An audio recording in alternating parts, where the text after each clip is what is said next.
Halo Sobat Denok Ayu semua, terima kasih karena masih setia menunggu video-video terbaru dari Denok Ayu Novel. Jangan pernah lupa ya untuk selalu subscribe, like, and comment, agar Denok semakin semangat upload videonya.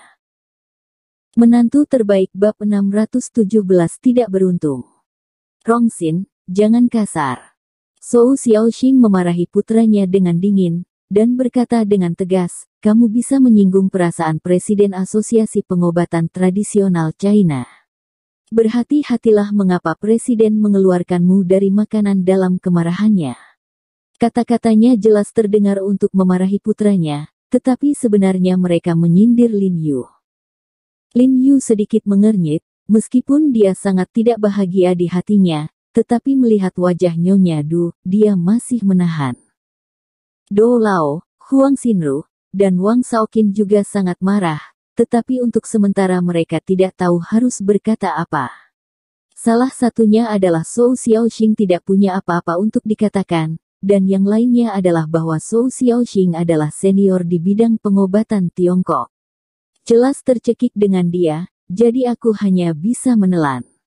Yang lama, bersihkan mulutmu, semprotkan kotoran, apa kamu sudah makan kotoran? Namun, langkah diam di belakang Lin Yu tiba-tiba berdiri dan memberikan peringatan dingin kepada Zhou Xiaoxing. Para tabib TCM yang duduk di sini ingin memberikan wajah Zhou Xiaoxing, tetapi dia tidak akan memberikannya. Bahkan jika Raja Langit Lao Su sedang duduk di sini dan berani memarahi Lin Yu, dia akan membalas dengan kasar. Orang-orang yang duduk di sana geli ketika mereka mendengar ini, mereka tidak bisa menahan tawa, tetapi segera karena wajah Zhou Xiaoxing, dia mencekik senyumnya dengan cepat, dan wajahnya memerah.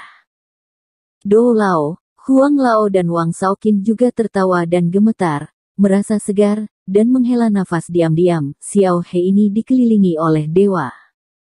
Tapi ini sangat melegakan. Kulit Zhou Xiaoxing pucat, hampir mengeluarkan darah lama, selama bertahun-tahun, tidak ada yang berani berbicara dengannya dengan sombong. Sial, siapa ibumu? Melihat Bucheng memarahi ayahnya seperti ini, Zhou Rongxin segera berhenti melakukannya, dia mengepalkan tinjunya dan berdiri, seolah ingin mengikuti Bucheng. Aku memarahimu. Bucheng dengan lembut meremas gelas anggur, dua jari dengan lembut memberikan kekuatan, dan dengan ledakan, cangkir anggur di tangannya tiba-tiba dihancurkan olehnya. Ketika semua orang melihat pemandangan ini, ekspresi mereka tiba-tiba berubah. Cangkir anggur giok memiliki tekstur yang keras, meskipun tidak terlalu tebal, bahkan lebih sulit bagi orang biasa untuk mencubitnya sampai mati dengan dua jari, sehingga mereka semua dapat melihat saat ini bahwa keterampilan melangkah benar-benar luar biasa. Kulit Zhou Rongxin tiba-tiba berubah saat melihat pemandangan ini, dia menelan ludah dan mengecilkan lehernya ketakutan, sebelum berani melangkah maju. Rongxin, jangan kasar. Zhou Xiaoxing memarahi putranya karena takut putranya akan menderita, lalu menoleh ke Lin Yu dan berkata dengan dingin, Hu Huichang, meskipun kamu duduk di posisi tinggi, kamu benar-benar tidak pandai dalam hal itu. Bagaimana jika orang tuaku mohon maafkan saya karena menyinggung Anda? Zhou Lao membuat pernyataan serius, karena reaksi rakyatku terlalu radikal. Aku menghukum diriku sendiri untuk minum dan minta maaf padamu. Lin Yu mengatakan bahwa dia mengambil anggur dan melakukan semuanya dengan segera, tetapi dia mengatakan itu, tetapi dia tidak bermaksud menyalahkan sama sekali. Karena dia juga merasa bahwa dia pandai memarahi. Jangan berani. Zhou Xiaoxing menyipitkan matanya, mengangguk, lalu mengambil gelas wine dan meminum semua wine di dalamnya. Keduanya adalah pilar lingkaran pengobatan China. Jangan merusak harmoni Anda. Nyonya Du tersenyum, menenangkan suasananya, dan kemudian berkhotbah kepada semua orang, saya akan berterus terang kepada semua orang. Silakan datang. Ini memang karena seseorang di keluarga kami sedang sakit. Itu adalah adik laki-laki ayah saya dan paman kedua saya. Dan alasan mengapa saya mengundang Master Zhou dan Presiden He, saya juga mengundang dokter TCM lain di lingkungan TCM kita, Bukan karena saya meragukan keterampilan medis seseorang, saya juga tidak menggunakan seseorang untuk meresepkannya, karena penyakit paman kedua saya sangat aneh, saya hanya ingin meningkatkan harapan kesembuhan. Apa yang dia maksud sekarang adalah bahwa Lin Yu dan Zhou Xiaoxing sangat ahli dalam keterampilan medis, tetapi mereka mungkin tidak dapat menyembuhkan penyakit paman keduanya, jadi dia mengundang begitu banyak orang. Ketika semua orang mendengar ini, mereka tidak bisa tidak bertanya-tanya penyakit apa yang diderita lelaki tua kedua dari keluarga Du.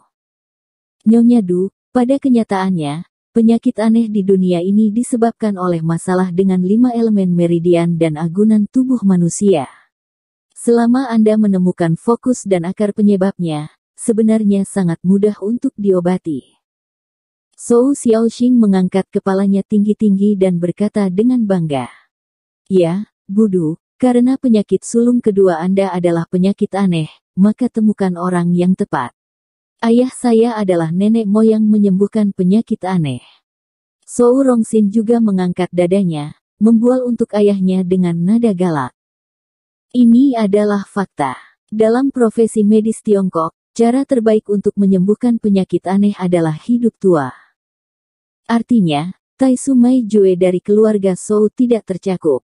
Jika denyut nadinya bagus, penyakit alami akan sembuh.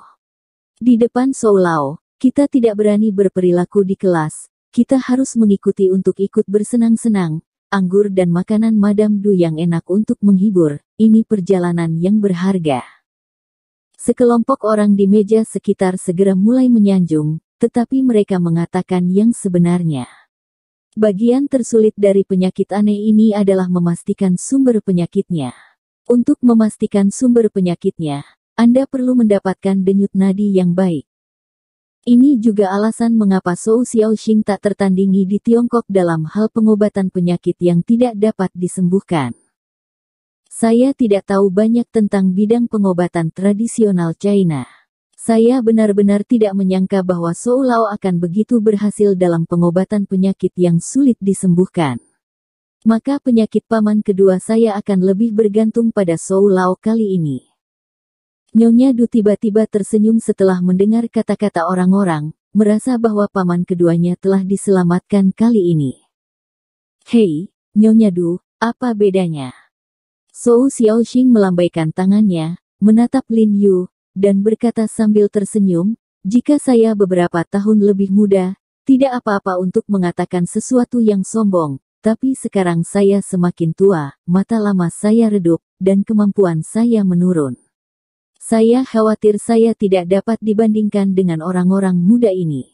Anda harus menaruh semua harapan Anda pada seorang bintang yang sedang naik daun seperti Tuan He. Dia. Zhou Rongxin mencibir dingin dan memandang Lin Yu dengan jijik. Tiba-tiba dia sepertinya memiliki beberapa ide dalam pikirannya. Ketika matanya menyala, dia buru-buru berdiri dan berkata kepada Lin Yu, "Hei, kenapa lama? Aku sudah mendengar tentang kamu. Keterampilan medisnya luar biasa, dan itu adalah takdir untuk bertemu bersama hari ini, tantang kamu untuk membandingkan dengan ayahku." Ya. Ide Rongxin juga lumayan. Zhou Xiaoxing mengangguk setuju ketika dia mendengar kata-kata putranya, lalu berbalik dan menatap Lin Yu dan tersenyum, "Ketua He, hari ini adalah festival pertengahan musim gugur, dan ada begitu banyak bersama, kita berdua akan membahas semuanya. Bagaimana kalau membantu semua orang?" Ini baik. Sebelum Lin Yu dapat berbicara, semua orang yang hadir segera berteriak serempak, dengan semua wajah mereka penuh kegembiraan, dengan tampilan yang begitu hidup, mereka secara alami tidak bisa memintanya. Secara khusus, pertempuran antara yang tua dan yang muda di bidang pengobatan tradisional Tiongkok benar-benar luar biasa. Xiao He, dibandingkan dengan dia bisa menyembuhkan penyakit, kamu pasti bisa menyembuhkannya juga. Dou Lao segera mendesak Lin Yu untuk mengatakan bahwa dia sangat percaya diri pada Lin Yu. Ya, Xiao He, bunuh orang tua ini dengan niat baik, sehingga dia tidak akan pernah menginjakkan kaki di ibu kota dalam hidup ini. Wang Shaoqin juga menggemakan Tao, dengan penuh semangat berharap Lin Yu akan bertarung. Huang Xinru menggelengkan kepalanya dengan senyuman di wajahnya. Dia tahu bahwa dengan karakter Lin Yu, dia mungkin tidak akan setuju. Tapi yang mengejutkan, Lin Yu berdiri dengan senyum di wajahnya saat ini, melihat wajah Zhou Xiaoxing dan berkata dengan tenang, karena Zhou Lao sangat mengagumi generasi muda. Generasi muda secara alami tidak bisa mengelak, generasi muda tersinggung. Ini baik. Ketika Zhou Xiaoxing mendengar kata-kata Lin Yu, dia terkejut, senyum puas muncul di sudut mulutnya, dan ekspresi kesuksesan muncul di matanya.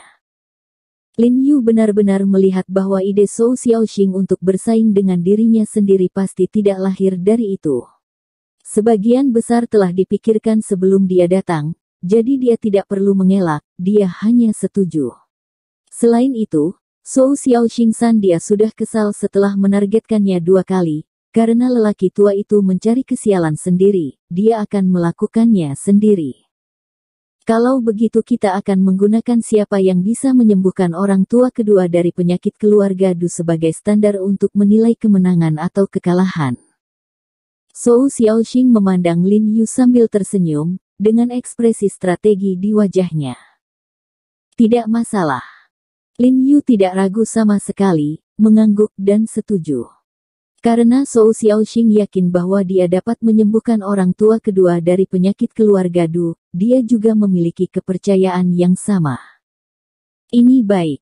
Zhou Xiaoxing mengangguk penuh semangat lagi, lalu menyipitkan mata pada Lin Yu dan berkata, Ketua Persekutuan, apakah akan sedikit membosankan jika kamu hanya belajar dari satu sama lain seperti ini? Apakah kamu ingin bertaruh sesuatu? Tidak masalah. Uang atau barang, kamu selalu memutuskan. Lin Yu juga tidak ragu sama sekali, mengangguk dan setuju sambil tersenyum. Dia sangat muda, sangat bahagia, dia pantas menjadi talenta muda. Zhou Xiaoxing memberi Lin Yu senyuman, dan kemudian menyipitkan matanya. Tiba-tiba ada semburan cahaya di matanya, dan dia tersenyum pada Lin Yu. Kudengar Tuan He mendapat kodok es yang hanya bisa menyembuhkan racun aneh. Bagaimana kalau menggunakan kodok es ini sebagai taruhan? Ekspresi Lin Yu tiba-tiba berubah ketika dia mendengar ini. Faktanya, tidak peduli apa Zhou Xiaoxing ingin bertaruh, Lin Yu benar-benar berani untuk setuju, tetapi hanya kodok es ini yang cemburu. Anda tahu, katak es ini adalah bantuannya ratusan orang adalah satu-satunya alat tawar-menawar yang ditukar dengan keponakan kecil itu. Bersambung. Terima kasih sahabat Denok yang sudah mendengarkan video ini, jangan lupa like, komen, and subscribe ya, terima kasih.